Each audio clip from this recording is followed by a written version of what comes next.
आमच्या लोकांनी येण्या जाण्याची सोय नाही. बांधा कोंधावरून पाण्या पावसाळा आमची लोक हिंडतात.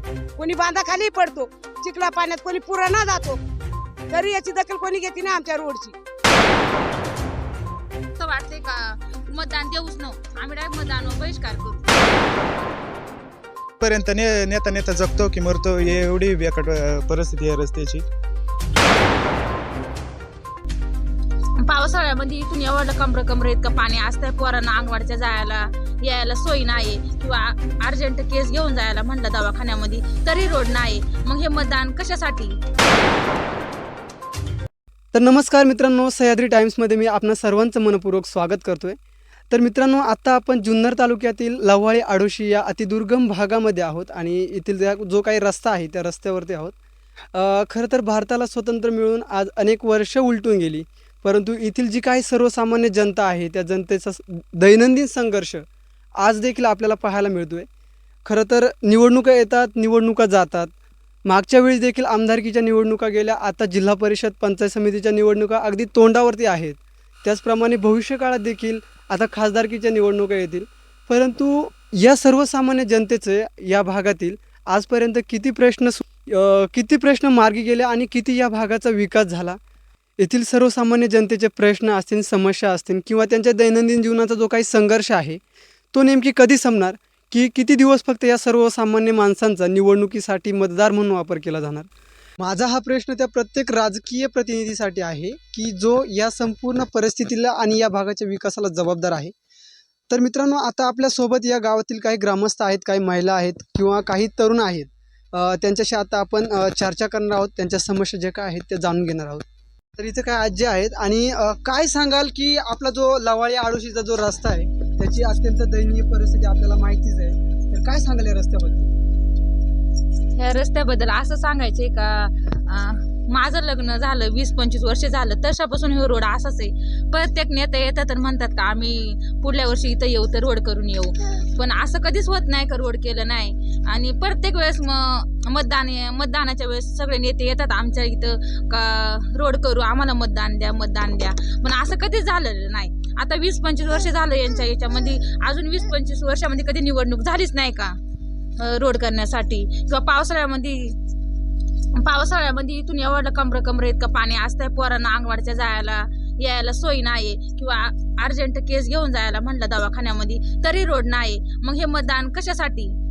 एखाद्या कार्यकर्त्याला निवडून द्यावा पण त्यांनी रोड करून द्यावा की नाही, अशी आमची समस्या आहे. शाळेमध्ये पोरांना जाण्यासाठी रोड नाही, अंगणवाडीमध्ये पोरांना जाण्यासाठी रोड नाही. मग हे नेते कशासाठी ना, याची निवडणूक का करून द्यावा निवडणूक? हां, पाणी नीट प्यायला नाही, हां, पाण्याची सोय नाही, 2-2 किलोमीटर लांब जाऊन पाणी आणायला लागतंय. पाण्यासाठी कुठे जातात तुम्ही? पाणी आणण्यासाठी घाटगर रोडला, घाटगर रस्त्याला. हां. तर मित्रांनो, पाहू शकता, फक्त रस्त्याची समस्या नाहीये तर पाण्याची सुद्धा या भागामध्ये खूप मोठ्या प्रमाणात. आणि आता ताईंच्या हातामध्ये एक लहान बाळ आहे आणि खरं तर ह्या रस्त्यांची परिस्थिती आता उन्हाळ्यामध्ये ठीक आहे, पण पावसाळ्यामधली परिस्थिती अत्यंत दयनीय असते. माणसांना सुद्धा जनावरांना चालता येत नाही, माणसांना चालता येत नाही, अशी परिस्थिती या रस्त्याची. तर लहान मुलं असतात, त्यांना दवाखान्यात घेऊन जायचं असेल तर तुम्ही कसं करता? दवाखान्यात जाऊन असं पावसाळ्यामध्ये खूप अवघड होते. दवाखान्यात इथून 2-4 किलोमीटर एसटी साठी जायला लागते. ह्या पावसामुळे गाड्या पण येते नाही, छोट्या गाड्या म्हणायच्यात, आणि त्या पावसाने पोरांना भिजत घाटघर फाट्यापर्यंत घेऊन जायला लागते. मग तिथून आम्हाला दवाखान्यात जायला लागते. किंवा आमच्या इकडं पुढची वस्ती, त्या मुलांना इकडे अंगणवाडीमध्ये यायला लागते का नाही, त्या अंगणवाडीसाठी पोरांना 4 महिने सुट्टी द्यावा लागते ह्या पाण्यासाठी. का तर ह्या रोड आहे ना, यानं पूर येतो, त्यामुळं मग आम्हाला ही अशी समस्या आहे. आम्ही मतदान देऊन तरी काय करणार ना आम्ही. म्हणजे तुमचं काय म्हणणं आहे? आमचं असं काय म्हणणं आहे माहिती का, प्रत्येक वेळेस सगळे पुढारी येतात मतदान देऊ, पण कोणी असं काय करत नाही. एकदा विजय झालं का पुन्हा येऊन बघती नाहीत. त्यामुळे आम्हाला असं वाटतंय का मतदान देऊच न, आम्ही डायरेक्ट मतदानावर बहिष्कार करू का, म्हणजे देणेच नाही मत नाही का. तर आता जिल्हा परिषद आणि पंचायत समितीच्या निवडणुका समोर येतात. खरं तर उमेदवार देखील आता ते प्रचारासाठी आता येतीलच तुमच्या लव्हाळी आडोशी. त्यांना काय तुम्ही आव्हान कराल?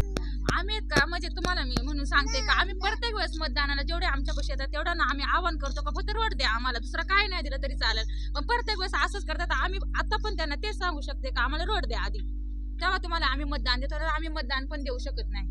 का तर आम्हाला मतदान देऊन उपयोग तरी काय होते ना, त्यांचं नाव पुढं करायचं ना. आम्हाला काय समस्या असतात का, आणि हे मतदान गोरगरिबांसाठीच होते का नाही, गोरगरिबांच्या सेवेसाठी. मग यांनी पुढे यावा, गरिबांना विचारा तुमची काय समस्या आहे, आणि मग मतदान मागावं का नाही, मला असं वाटतंय. त्यांनी आम्हाला जर रोड करून दिलं नाही किंवा काय करून दिलं नाही तर आम्ही कोणत्याही नेत्याला बोलणार नाही किंवा मतदान देणार नाही. आम्ही मतदानावर बहिष्कार करू का, मतदान देणे हा विषयच नाही. सगळ्या म्हणजे एकत्र येऊन आम्ही वस्तीनी सगळ्यांनी हेच निर्णय करू का मतदान देणे हा नाही, बहिष्कार करू. आम्ही कोणता नेता आमच्या पुढे आला तरी आम्ही तेच करणार. का तर हे राजकारण कशासाठी, गोरगरिबांसाठी. हे निवडून होतात परत गोरगरिबांना तोंड तरी करतात का, काय झालंय तुमचं किंवा काय चाललंय याच्या तरी आहे का, नाहीच ना. मग आम्ही मतदान का करू, जाऊ द्या मतदानावर बहिष्कार करून टाकू. कधी गरोदर जर बाय असली तिला कशी न्यायची, गाडी घोड्यासहित बंद रस्ता, रोड पर्यंत आजपर्यंत ती कशी उचलून न्यायची, पाण्या पावसामध्ये तिला उचलून सुद्धा नेता यायची नाही तिला इथून. तेव्हा त्याच्यासाठी हा रोड झालाच पाहिजे बा. आमच्या लोकांनी येण्या जाण्याची सोय नाही. बांधा कोंदावरून पाण्या पावसाळा आमची लोक हिंडतात, कोणी बांधा खाली पडतो, चिखला पाण्यात कोणी पुराणा जातो, तरी याची दखल कोणी घेते ना आमच्या रोडची. देवापर्यंत रोड पर्यंत आमचा रोड क्लिअर करा. पावसाळ्यामध्ये पूर्ण हे बांध गाडलेलं असतं, ह्या बांधांवरून आम्हाला जाता सुद्धा येत नाही. हा, आणि इतर रोड नाही काय नाही. आम्ही 10 वर्ष झालं भांडतो ह्या रोडसाठी. डगारीपर्यंत रोड आला आणि तिथून तिकडेच बसला, इकडे नाही आला. मग ह्या लोकांनी कुठे जावा, कुठं राहावा, कसा जावा. तर पावसाळ्यामध्ये तसं पाहिलं आपत्कालीन परिस्थितीमध्ये तुम्ही काय करता, एखादी महिला गरोदर असेल किंवा एखादा इमर्जन्सी रुग्ण असेल, त्या परिस्थितीत तुम्ही त्या रुग्णाला हॉस्पिटलपर्यंत पोहोचवण्यासाठी काय काय करता? काय नाही, आता पिकअप वगैरे ट्रॅक्टर बिक्टर असेल तर न्यायचं, काहीतरी करायचं. तसं पाहिलं तर हा रस्ता होणे खूप आवश्यक आहे. आता गेले 10-12 वर्ष झाले हे रस्त्याचे आम्ही हे भरले, पण काही त्याचा उपयोग झाला नाही आजपर्यंत. कधी कधी असा प्रश्न येतो की रुग्ण जर न्यायचं म्हणलं तर इथून 1.5 किलोमीटर रस्ते, तिथं चांगलं रस्त्याला जायला. तर हा प्रश्न येतो की तिथवर न्यायचं कसं काय. तो तिथपर्यंत नेता नेता जगतो की मरतो, एवढी बेकट परिस्थिती आहे रस्त्याची. पावसाळ्यामध्ये या रस्त्याची खूप दयनीय अवस्था असते. इथून पाणी असतं, हे इकडून भरलं तर सगळं बांधबिंद भरलेले असतात, इथून जाता पण येत नाही. मला एक सांगा की रस्त्याअभावी तुम्हाला कोणकोणत्या समस्या जास्त जाणवतात? आम्हाला मुलांच्या शिक्षणाच्या म्हणजे आडोशीपासून मुलं आज काही आश्रमशाळेला आहेत, काही जिल्हा परिषद घाटघरला आहेत. ओढ्या नाल्याला पूर असल्यामुळं या पोरं शाळेत सुट्टी घेतात. काही पेशंट असतील आजारी, गरोदर, अशा म्हणजे आहे रस्त्याअभावी प्रश्न.